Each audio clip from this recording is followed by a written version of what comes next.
एक महिला जिसकी उम्र 45 साल है, तभी वह एक 15 साल के लड़के से प्रेम करने लगती है। बहुत ही सोचने का विषय है, जब वह महिला 55 साल की होती है, तब वह लड़का जो 15 साल का था, अब वह 25 साल का हो गया है। अब वह महिला और उस लड़के में ऐसा संबंध गहरा बन जाता है कि दोनों एक दूसरे के बगैर जीना नहीं चाहते। लेकिन जो उस महिला का पति था, वह दरअसल फौजी का रिटायर्ड एक जवान था।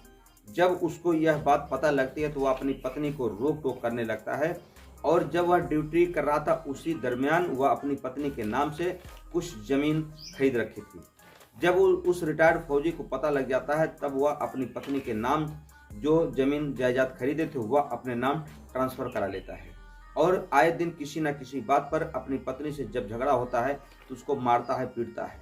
इधर जो वह महिला थी, वह अपने प्रेमी से कहती है कि मैं तुम्हारी वजह से आज मार खा रही हूँ, मेरे साथ में जो भी प्रॉपर्टी थी, जो भी जायदाद थे, सब उस व्यक्ति ने ले लिए हैं। अब इधर जो उस महिला का प्रेमी था, वह बिल्कुल आग बबूला हो जाता है और कहता है कि दरअसल तुम घबराओ नहीं, मैं तुम्हारे एक एक खून के कतरे का हिसाब लूंगा, और इस तरीके से लूंगा कि सोचने पर भी लोग मजबूर हो जाएंगे। दोस्तों, एक दिन ऐसा भी आता है जब वह महिला और उसका प्रेमी मिल करके उस अपने पति रिटायर्ड की हत्या कर देते हैं, और हत्या करने के बाद 6 टुकड़ों में उस लाश को काट डालते हैं, और काटने के बाद पॉलीथीन में डाल करके उसको एक स्थान पे सुनसान पर ले जाकर फेंक देते हैं।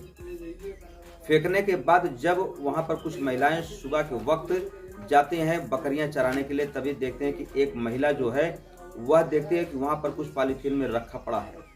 तब वह कहता है कि वह महिला सोचती है कि लगता है कोई व्यक्ति कुछ भूल करके चला गया। वह लोगों से नजरें बचा करके उस पॉलीथीन की तरफ जाती है, लेकिन जैसे ही वह पॉलीथीन को खोजती है तो उसकी चीख निकल जाती है।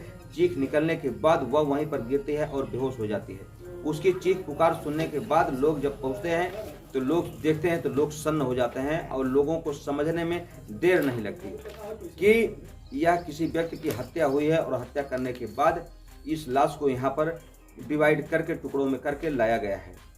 दोस्तों, तभी पुलिस की टीम को फोन किया जाता है। फोन करने के बाद पुलिस की टीम आती है और 6 जो टुकड़े होते हैं शरीर के, उस टुकड़ों को लेकर जाती है और पोस्टमार्टम रिपोर्ट तैयार करवाती है। पोस्टमार्टम रिपोर्ट से यह पता लगता है कि सबसे पहले इस व्यक्ति को कोई नशीली दवा खिलाई गई थी। दवा खिलाने के बाद इसके टुकड़े किए गए हैं, और लाश को छुपा कर, यानी कि भेद न खुल जाए उसको छुपाने के लिए इस चीज़ को कहीं ना कहीं दूसरी जगह से यहाँ पर डंप किया गया है।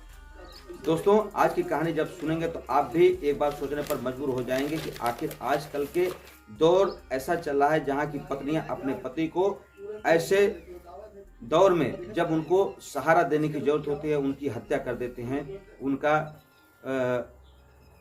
मर्डर कर देते हैं। दोस्तों, आइए जानते हैं कहानी शुरू से लेकर आखिर तक। नमस्कार, प्रणाम, मैं मोनू भारद्वाज हृदय तल की गहराइयों से आपका हार्दिक स्वागत करता हूं।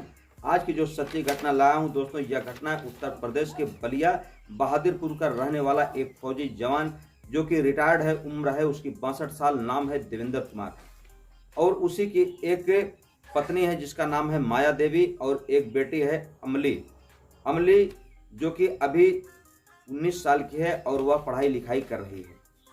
लेकिन दोस्तों, जब 9 मई को उसका पति उस लड़की का पिता गायब हो जाता है, तब वह परेशान हो जाती है। तमाम नात रिश्तेदारों के यहाँ जाती है और पूछती है कि मेरे पिताजी क्या यहाँ पर आए हैं। तो लोग कहते हैं कि नहीं, वह जितना भी कोशिश हो सकती थी वह अपने पिता के बारे में पूछताछ करती है, लेकिन जब उसका कहीं पता नहीं लगता, वह हार मानकर थाने पर जाती है, और थाने पर जाने के बाद एक गुमशुदगी की रिपोर्ट दर्ज कराती है।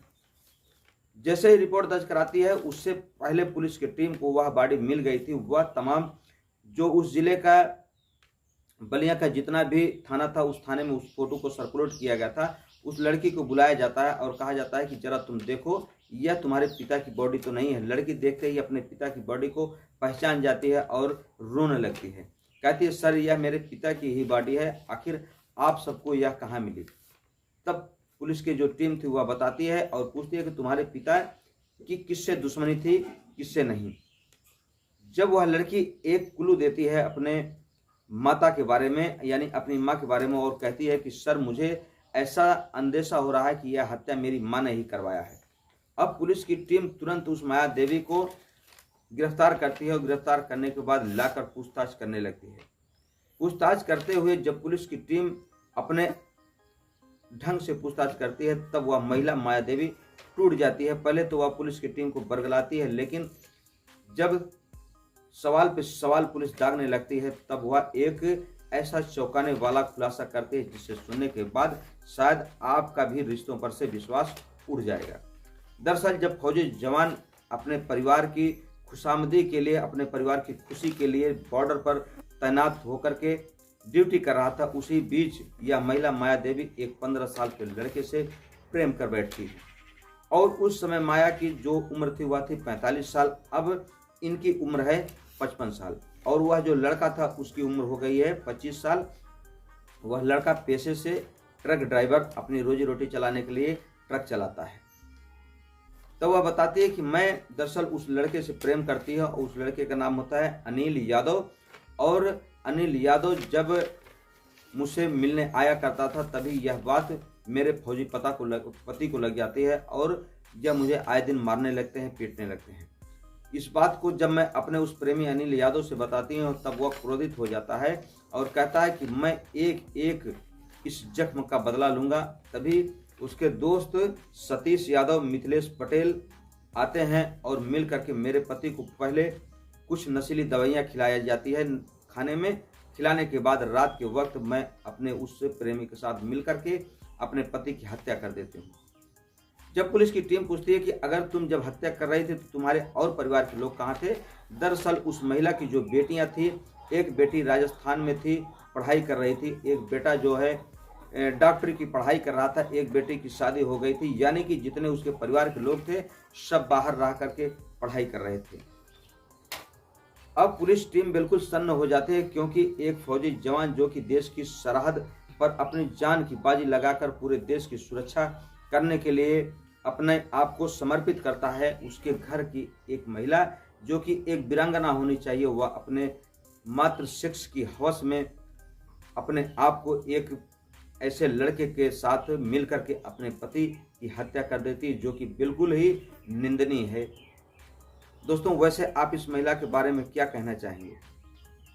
दोस्तों, उस महिला के बयान पर उन चारों दोस्तों को गिरफ्तार किया जाता है और गिरफ्तार करने के बाद अब 4 दोस्त यानी कि अनिल के 3 दोस्त और वह महिला, अब 5 लोग सलाखों के पीछे हैं और सलाखों के पीछे उन कब तक रहेंगे ये आने वाला समय बताएगा।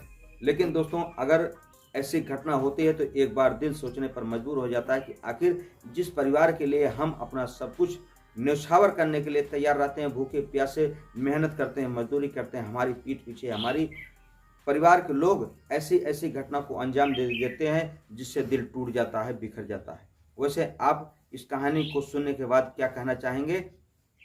दोस्तों, हमारी कहानी कहने का उद्देश्य किसी के दिल को ठेस पहुंचाना नहीं, बल्कि आपको सतर्क करना, आपको जागृत करना है। मिलते हैं हम आपसे अगले वीडियो में, तब तक के लिए आप अपना ख्याल रखें। जय हिंद, जय भारत, हर हर महादेव।